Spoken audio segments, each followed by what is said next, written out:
And so if you want to open your Bibles to 1 Samuel 17, we're gonna do that. We are back from the Philippines for a little while, and God has been blessing what has been going on there. We're finally coming out of COVID. The Philippines has had the longest lockdown in history in the Philippines. It's an amazing thing. In fact, just this week, they finally removed the mandatory mask mandate from as long as you're outside. So we're praying that it will continue to normalize and we will be able to get on with our regular ministries and life. You know, it's been an interesting season there. I remember when all of this began a couple of years ago and we were locked down in our home, and I don't do very good locked down in a home, I can tell you that, all right? But after just about 10 or 15 days, I told Luann, I said, I've got to get out. They put up barricades between cities and all kinds of stuff, military grade checkpoints. And so I said, well, I'm going to go out and try to find out how far I can get. And she says, well, what are you going to do? You're only allowed to do essential things. And I said, well, I'm going to go to the bank. I said, we got any money around here? Let me go deposit something in the bank.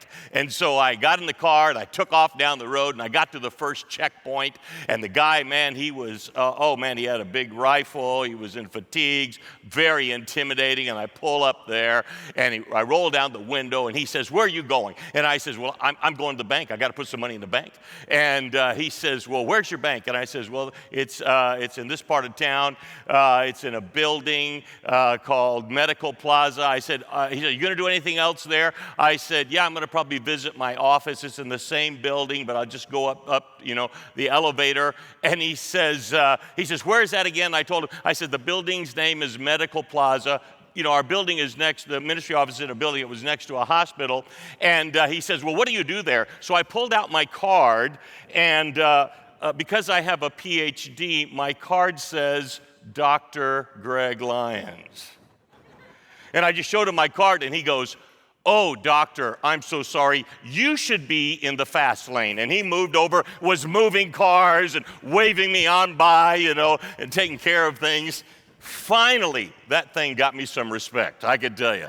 It was a great day, Our ministries have come back, and we just celebrated a big friend day, and we were measured in the past couple of years because of the pandemic, but God so blessed this past July when we had Friend Day. We have a multi-site church. We have 23 congregations all over Metro Manila, and we just asked God to bless. Our goal was to have 23,000 people in church on that Friend Day, and God blessed across all of our multi-sites with over 27,000 people present and over 13,000 people saved on that weekend. God has just done amazing things. I believe we're on our way back, and God is continuing to bless. I also want to thank High Street Baptist Church as one of our partners. Global Surge has been working for many years in a variety of things. I've mentioned our camps and other things like that, but God has just blessed through the years, and I was informed by our team that this year we celebrate 1 million souls saved since we began. And you have a part in all of those young people who have come to know Jesus Christ. 1 Samuel 17. Now, we all know the story of David and Goliath. I mean, it's been well documented. There's movies about it. There's all kinds of stuff. And I know that those of us who have been in church a long time are very familiar with the story. But I want you to just take a minute and go back with me in time to that day in the valley of Elah where the battle was set. And if you could imagine in your mind and even engage your senses a little bit, what would you be hearing during that time among the soldiers that were preparing for a great battle? I have never been in the military, but I've talked to many who have, and no doubt in the minds of the soldiers, the warriors there on the side of Israel, as they were preparing for that day and the coming battle that they knew would ensue, the thought of, this could be my last day. The thought of, I might not go home today, that it's going to be a brutal fight and it's going to be difficult. The clanking of the shields and the swords and the armor is what you would hear. The smells of the battlefield and the potential danger that you would have all around you. It must have been an awesome time. Maybe fearful at times, a difficult time. And so I want you to go back and in a fresh way and look at what was happening on that day. In 1 Samuel 17, beginning in verse 21, it says, "For Israel and the Philistines had drawn up in battle array, army against army. And David left his supplies in the hand of the supply keeper, ran to the army, and came and greeted his brothers. Then as he talked with them, there was the champion, the Philistine of Gath, Goliath by name, coming up from the armies of the Philistines. And he spoke according to the same words, and so David heard them. And all the men of Israel, when they saw the man, fled from him and were dreadfully afraid." Now get the picture. You have the Philistine army on one side of the valley, and they're camped there waiting to fight, and they're lining up ready to begin the battle. And on the other side, you have the Israeli army that is also prepared and camped on the other side of the valley, and they see each other. They know the forces. The numbers are in the tens of thousands of soldiers and warriors on each side. And it's going to be hand-to-hand combat, and it's going to be tough. And in the middle of that, the Philistine army, there comes out a man, Goliath, who is nearly 8 feet tall, a huge man, has a reputation of an incredible warrior. And he says this, he says, "We don't need to fight our armies against each other. Send me one man, just one man, and let him fight me. And whoever wins that fight, that battle, then they will be the conqueror and the other army will surrender." And nobody from the Israelite army stood up. Now, who is this army of the Israelites? This is the same army that came out of Egypt. They knew the stories. They have the heritage. They know the stories how that God parted the Red Sea and crushed the superpower of that day. They know that story. They have heard it rehearsed through ages of their ancestors, and it came to them. They know firsthand of how the stories of how that they went through the wilderness and they conquered every army that they faced. They know the story of how the Jordan River backed up when they walked across and they were able to begin taking the promised land. This was all in their heritage. It was all in their military training. It was all there. They served a God that had done incredible things. They remembered the story how that the army of Israel walked around the city of Jericho, and without even lifting a sword, the walls of Jericho, which was impregnable at the time, it was a super force at the time, that it came crumbling down because of the power of Almighty God. This is the army that they are part of. And one man comes out, and it says they're dreadfully afraid. I think there's some lessons here for us. You know, maybe you're not in a battle like this, but you're in a different kind of battle. You're facing a different kind of Goliath. Maybe there is something going on in your life that you feel totally out of control. And maybe you've been a Christian for quite a while, but when this came into your life, it stunned you. It could be a health crisis. It could be a family crisis. Luann and I have 6 children. That's why I have no hair, okay? We thought raising kids was tough, but I'm here to tell you that adult children are far more difficult than young children. Are you with me? I tell you what. And you just never know what's going to come. You get a call, you get an email, you get a text or something, and you get hit, and you wonder what is going on next. And you find yourself, even as a Christian for a long time, being faced with a Goliath of a problem. Could be that your business falls apart. It could be that you get your pink slip from the boss and the company is closed down and your whole life is disrupted. Your plans for the future are already set, and yet something happens, a Goliath of a problem, and you don't know what to do. Have you ever been there? That's what they were facing. And we face Goliath problems all the time in our life. And I want to pull out from this story 4 simple things to give us some hope and faith that no matter what Goliath, what problem, what difficult situation that we face, that we will find a way through. 4 simple things, I call it the faith of David, that we need to have in our life.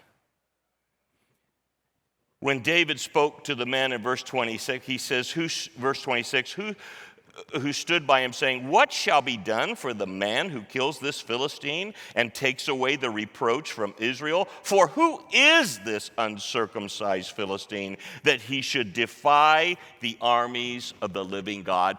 David was not numbered among those that were terrified.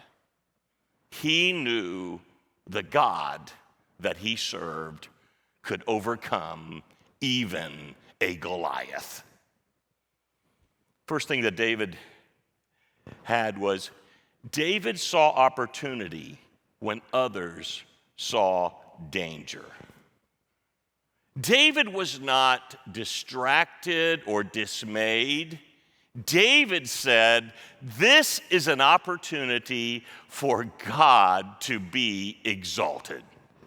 When you're faced with a problem that you think you cannot overcome, then I'm here to tell you that is the time that God comes to the table.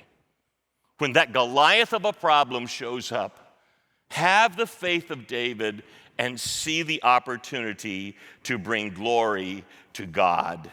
You know, when Deuteronomy says, let me go here first. Deuteronomy 20 and verse 1 says, "When thou goest out to battle against your enemies, and you see horses and chariots and people more than you, be not afraid of them, for the Lord your God is with you, which brought you up out of the land of Egypt." It is the same God that parted the Red Sea that we serve today. When this pandemic hit in the Philippines, it was brutal. Nobody under 18 was allowed out of the house. Can you imagine that? For 2 years. How many has ever had teenagers in their house? Can you imagine? My goodness. Nobody over 65 was allowed out of their house for 2 years. It just was lifted a few months ago. Incredible. And ministries were hurting because we were not allowed to meet and other restrictions were placed on us. And one of our ministries is an evangelistic camp ministry, and we had to set aside that for a while. But after about, a few months, 3 or 4 months, we're sitting around as a team and we're saying, you know what, we can't let this just shut us down. We have to find a way through. Because of the teenagers being holed up in their homes, depression was skyrocketing among teenagers. Teenage suicide was skyrocketing in Metro Manila. And boy, the government and the social workers, they didn't know how to handle it. It was just becoming incredible. And so we decided to come up with our own ideas. Well, since COVID was raging, they had all these protocols that the city was putting on everything. So we decided to create our own protocol called COVID Safe Zones. CSZs. And our team came together. We said, okay, we're going to start certifying our facilities as COVID-safe zones. We followed all the protocols. We had the hand sanitizer, the temperature checks, the distancing, everything like that, all of that. And then, so we did it. We issued ourselves our own certificates, by the way, okay, sealed them, did it. You can do this kind of stuff, in the Philippines. And so we did that. And then we went to the local officials and we said, we have a solution for the teenage depression and suicide that you're facing. We have a message of hope that will give them hope and help them survive the pandemic lockdowns. And they said, well, why are you going to do it? Well, we have certified some places called COVID safe zones, CSZs, and here's our certification. And we need your permission to let the teenagers out of their homes and come to these COVID safe zones, and we'll be able to help them with our program. I tell you what, the officials bought it, and they said, wow. And they said, wow, now are you following all the protocols? I said, yes, man, yeah, the CSZs, they're, everything is there. Here's a list of it. We got masks, we got everything, and we fogged the place. We do all kinds of stuff, And they said, wow, that's great. And you know what they said to us? They said, you are the first group that has come that has offered to do something about it, and that is not coming to ask us for something. They started releasing young people to us. They said, would you be all right if we only release at a time, and you use in your COVID safe zone 150 young people at a time? I said, that's a deal. We'll do that. And so we began rolling through the programs of day camps and having them in our COVID safe zones. By the end of the period of time that we were allowed to do this, we had taken over 20,000 young people to these programs, and saw thousands come to know Jesus Christ. In addition to that, it built incredible favor with the government officials. And by the way, there was never one time, not one time did we experience an outbreak of any kind from the young people that came. God's hand was with us. I'm here to tell you that it doesn't matter what the Goliath of a problem that you face. God is still in control. He can take care of you. He will help you through. Do not see it as danger, but see it as opportunity. See opportunity when others see danger. Second, trust God's reputation, not my own ability. So when Saul heard about David and this, or not specifically about, but some young man who had said he was willing to go and fight the giant, Saul said, hey, call that guy over. I'd like to talk to him. And Saul brings him in. And he says, so you are the one who wants to fight the giant. Now, David is just a teenager at this time. I mean, historical records put him at about 16 to 17 years old. Maybe he was a little scrawny at the time. And Saul looks at David and says, wow, you want to fight the giant? And he says this in verse number 33. And Saul said to David, you are not able to go against the Philistine to fight with him, for you are a youth, and he a man of war from his youth. Listen to what David said. He said, your servant used to keep his father's sheep, and when a lion or a bear came and took a lamb out of the flock, I went out after it and struck it and delivered the lamb from its mouth.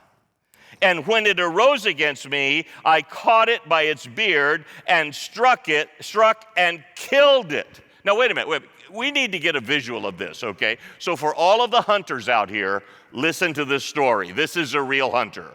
David, the teenager, is out in the field with his sheep, and a lion comes and grabs with his mouth one of the lambs and takes off. David chases the lion down. That's a hunter, okay? Chases the lion down, takes the lamb out of the mouth of the lion and walks away. And when the lion growls at him, David goes, oh, no, just a minute. And he puts the lamb down, comes back, grabs the lion by the beard, and kills the lion. That's a hunter, all right. He had incredible courage, incredible faith that there was nothing that God couldn't do. David says this to Saul. Moreover, David said, the Lord who delivered me from the paw of the lion and the paw of the bear, he will deliver me from the hand of this Philistine. Trust God's reputation, not my own ability. What David was saying, it's not my size, it's not my skill, it's not my ability, but I walk with the Lord. Can I ask you some questions? Has God ever failed you? Has he ever failed you? No. Has God ever failed anyone that you know? No. Then why would we doubt the power of God in the midst of a Goliath of a problem? His reputation is secure. For generations, he has delivered people. I tell you what, sometimes even though we have been a Christian a long time, even though we may have walked with God, when that Goliath of a problem shows up, we get afraid, we fail to see that this is an opportunity to glorify God, and then we start trying to work out the problems ourselves through our own ability and reasoning instead of remembering the awesome power of a mighty God. I remember the first time that we were invited to do evangelistic camps in Pakistan. The gentleman came and invited us to do that, and I said, man, I don't know if it'll work there. He said, I remember the story went like this. He comes to me, he says, I've come to you because I've seen your program in the Philippines. I'd like you to bring it to Pakistan. Would you do your program in Pakistan? And I said, well, no, I'm not going to do that. He says, why? I says, no, we don't work in those kind of countries. I said, young people over there are different than young people here. He says, no, they're just young people. And I said, no, I don't think it'll go. And he says, I said, man, it's real far. And I was using all kinds of excuses. Finally, he looked at me and he said, you're afraid. I said, I am not afraid. Is it safe there? He goes, why are you asking me this question? I said, I got to tell Luann something. I mean, you don't just wake up one day and say, hey, honey, going to Pakistan. Pakistan is not on the top 10 tourist list. I don't know if you know that, And he says, are you in God's will? Now, come on. Let's be honest. That's like the nuclear question, okay? What are you going to say? No, I'm grossly out of God's will. No, you're not going to say something like that. I said, of course I'm in God's will. He said, why don't you pray about it instead of giving me all these excuses? How many's ever had somebody say stuff like that to them? You're like, really? You're going to go there, Shut me down. That's what happened. Truth is, I need to pray about it. God opened a door. I should have just walked through it. We had to get visas. I remember the time that we applied, 5 of us were applying for visas, and boy, they were asking us a whole lot of questions. And the guy sends me a letter to take to the embassy, and it says, from the Bible Baptist Church of Assad, Kashmir, Pakistan, inviting Dr. Greg Lyons to come and do evangelistic youth camps in Pakistan. I get the letter. I said, I can't go to the embassy with this. He says, we're not hiding anything. You take that down there. I said, okay. So I went down there, and I thought, guess I'm not going, they're going to shut me down. And I put it over there. I get on the desk, talk to the consul. The guy says, you want to do what in my country? I said, sir, that's your citizen. Just give him a call. I'm just the invitee, And I left the letter, everything like that. And boy, they kept asking us for all kinds of papers, and it was taking months and months and months, and I thought it was just over. And then I get a call from our office and says, hey, we need somebody to take the 5 passports back down to the Pakistan embassy about visas, and nobody can do it. And they said, could you do it? And I said, well, okay, I got the afternoon. Now, when you're taking something across Metro Manila, that's not an easy job, all right? It takes you a lot of time. I live 7 kilometers, which is approximately 5 miles from our office, and on a good day, it takes me an hour to get there, to go 5 miles, all right? I had to go all the way across. So it was a long trek, and so I grabbed the passports. I had to get in the car. I run down there. It's the middle of the afternoon, and I'm standing there. It's in a tall office building. I'm the only one there waiting for the elevator. And as I'm standing there on the ground floor with the passports in my hand, a back door of the entrance to the building opened up, and in walks in a guy, a big SUV pulled up, and he's in a suit, and he's standing there beside me, and just he and I are waiting for the elevator. And we go in, get in the elevator, and he turns to me and he says, "What floor?" And I said, "The 8th floor." And he said, "Well, that's the Pakistan embassy." And I said, "Yeah." He says, "No, you don't understand. We have the whole floor. That's our embassy." I said, "Yeah, I'm going there." I said, "Do you work there?" He says, "I'm the ambassador."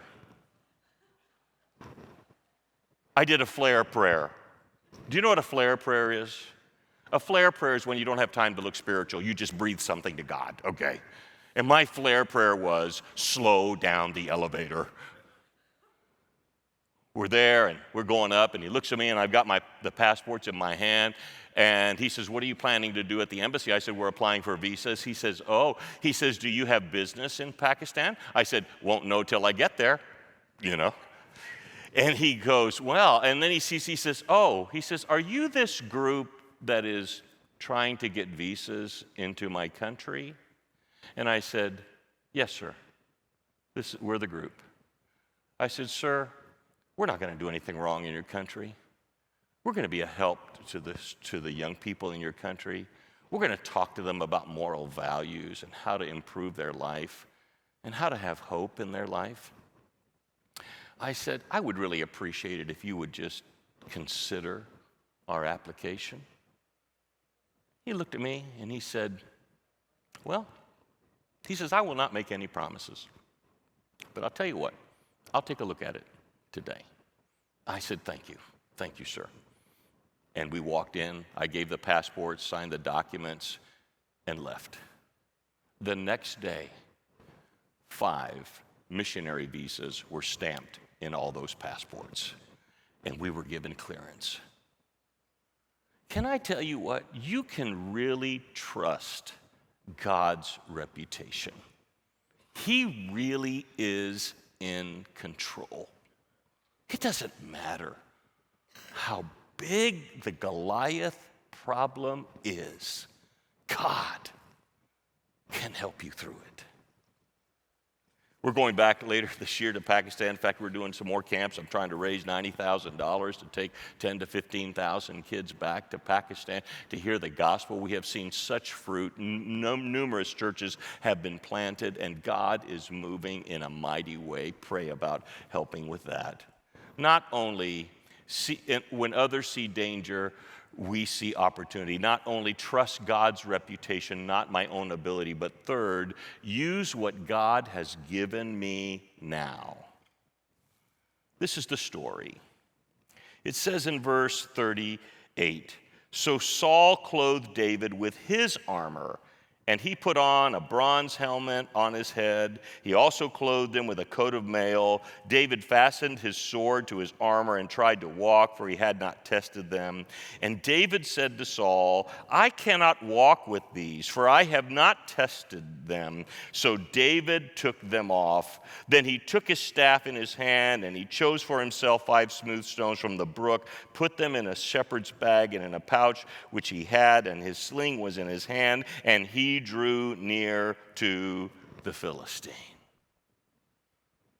Saul put his armor on David. David walked around. It was too big or didn't fit or too heavy. And David said, "I can't use that." And so he took it off. And he used what God had already equipped him with. The principle on this is that when you face a Goliath of a problem, you are already prepared to have the victory. God has used your whole life up until this point. Everything that you have learned, everything that you have gone through, all of the struggles have built you to the place that God has all He needs in your life for the victory.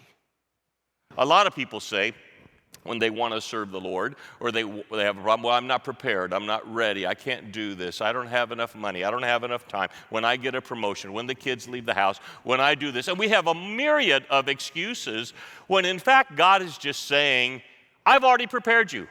Use what you have. Don't be complaining about what you don't have. Take time to look what you do have. And God says, I will multiply it. It's the same story with the loaves and the fishes. When the disciples came to Jesus to feed the 5,000, they said, all we have is one boy that has some loaves and fishes, and Jesus takes it, blesses it, multiplies it, uses it for his glory. It doesn't matter what level you are in life. You have everything you have to accomplish what God wants you to do. It doesn't matter whether you're well-educated or not well-educated, that God has prepared you divinely for this moment, and the Goliath you're facing is just simply something that you will walk through with God's power because he has already prepared you. When COVID hit, church planting took a hit in the Philippines. We couldn't gather. We were shut down. We had to make arrangements. And we had two guys that were ready to launch their church right when the whole pandemic began. And it was brutal for us. These poor guys, we had to help them up all the time, encourage them. But within the pandemic, we decided that we were going to go ahead and find a way through, and so we did.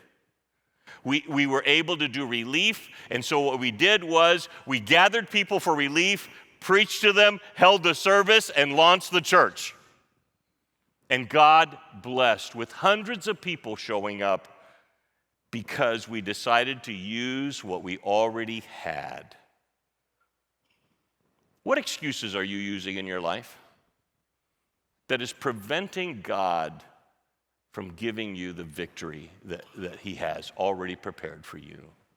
What reasons are we trying to convince others and eventually try to convince God that it just won't work?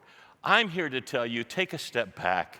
Look at what all God has done, what all God has given you. He has provided all the resources you need to get through the Goliath of a problem that you're facing. See opportunity when others see danger. Trust God's reputation and not my own ability. Use what God has given me now, and finally, keep moving when the battle is hot. When David faced Goliath, Goliath looks out on the field to this teenager coming with his sling and his staff. And Goliath says, am I a dog that you come to me with sticks? And he says, I will kill you today and feed your flesh to the birds of the air. And David says in verse 48, it says, so it was when the Philistine arose and came and drew near to meet David that David hurried and ran toward the army to meet the Philistine. When the battle was at its peak, David rushed forward. He didn't stop.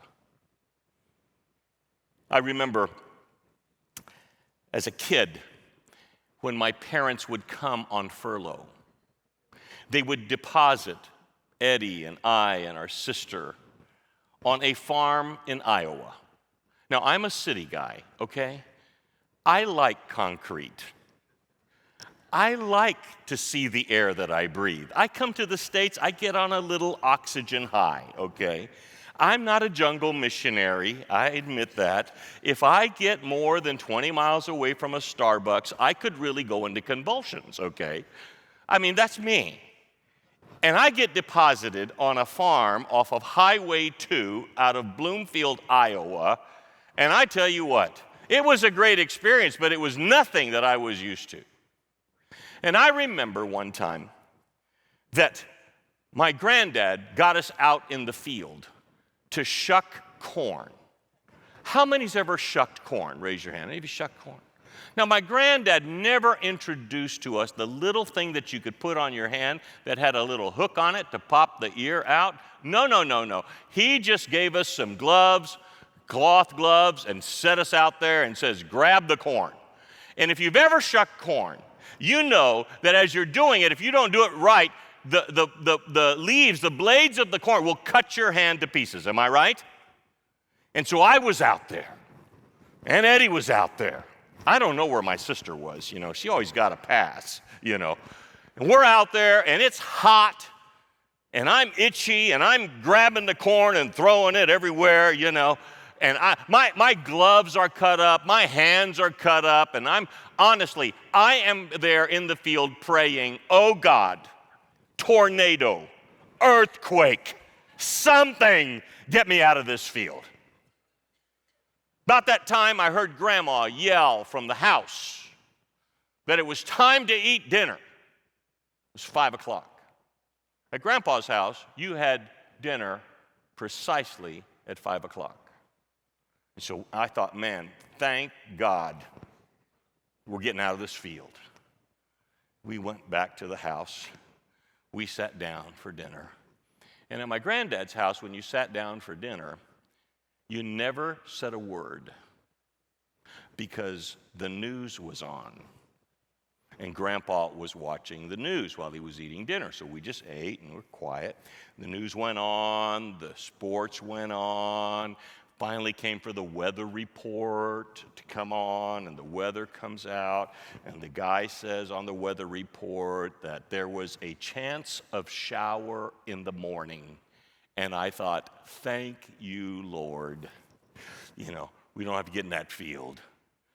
The news went off. We're beginning to talk, eating our dinner. I'm really excited because I don't have to go out in the field. It's going to be raining. And my granddad says, well, boys, did you hear the news tonight? Yes, sir. Did you hear the weather report tonight? Yes, sir. And he says, there's a chance of shower in the morning. And I thought, yes, oh boy, I can't wait for what he's going to say next. And he said, well, we're going to have to get up real early in the morning, 4 o'clock, and beat the rain and get out in that field and finish shucking that corn. I learned something from my granddad, though, that day. My granddad's philosophy was that when things came up, things didn't happen to slow you down. Things happened to speed you up. When the battle is hot, you better keep going. Keep moving. You will make it through. I'm amazed at how God works. God will use the most seemingly insignificant thing that you do for Him for His glory. I had an experience just a few months ago. We had a campaign we were running this past year called Cambo 14, for Cambodia 14. And the pandemic was raging. I was unwilling to let it slow down ministry. And so I asked God for 14 new Filipino missionaries to send into Cambodia. It was a heavy lift. We had to have people that were willing to go in the midst of the pandemic. We had to raise money. It cost $2,000 per missionary just to pay for the quarantine to get them into the country. And God provided it all. And on one of the days that we were there, we were at this event, we were recognizing the Cambo 14 missionaries. There was a young lady named Roxanne, single lady, who had surrendered to become a missionary to Cambodia and was part of the Cambo 14 team. After this event, she comes up to me and she says, I don't think you know me. I said, no, I know you. You're just on stage. Yeah, I know who you are. She says, no, but you don't remember the first time we met. And I said, true. I don't remember the first time we met. She said, I'd like to tell you. I said, okay. So I got Lou in, we sat down, we talked. And she said, when I was 14 years old, a freshman in high school, I was at the Antipolo National High School, and you visited my high school. I said, really? I said, I remember when that happened. She said, yeah. She says, I saw you across the driveway, across the basketball court. And she says, honestly, I was just a young Filipino girl in high school, as a freshman in high school. And I looked over there, you were this big American guy, and you were quite intimidating. And I heard that you had gone to some classes to talk, but you didn't come to my class. And at the end of the day, the school day, when I was leaving with my friend, you were out on the street. She said, and you were passing out these flyers, inviting people to the youth service that evening. And so my friend and I actually walked near you, and you gave my friend a flyer and invited her to the event. She says, but you didn't give me one. And I remembered the moment when she said that. And I turned to her and I said, and you said something? She said, yes. And she said, loud enough for me to hear, I don't know if that was her intention, but I heard it. She said, bakit binigyan ka ng imbitasyon, hindi mo ako binigyan? Which means, why did he give you an invitation and he didn't give me? When I heard that, I circled around, stopped him, and I looked at her and I said in Tagalog, I want you to have an invitation too. I'm sorry, I didn't mean to overlook you. Would you come? She was blown away that I could speak Tagalog. And she was like stunned. She said, I went to that meeting, and that night I got saved. I finished high school. I enrolled in Bible college and graduated from Global Life University. I taught in a Christian school. And then when you asked for God to call out 14 missionaries to Cambodia, she said, I decided to give my life to be a missionary. All because of a little flyer.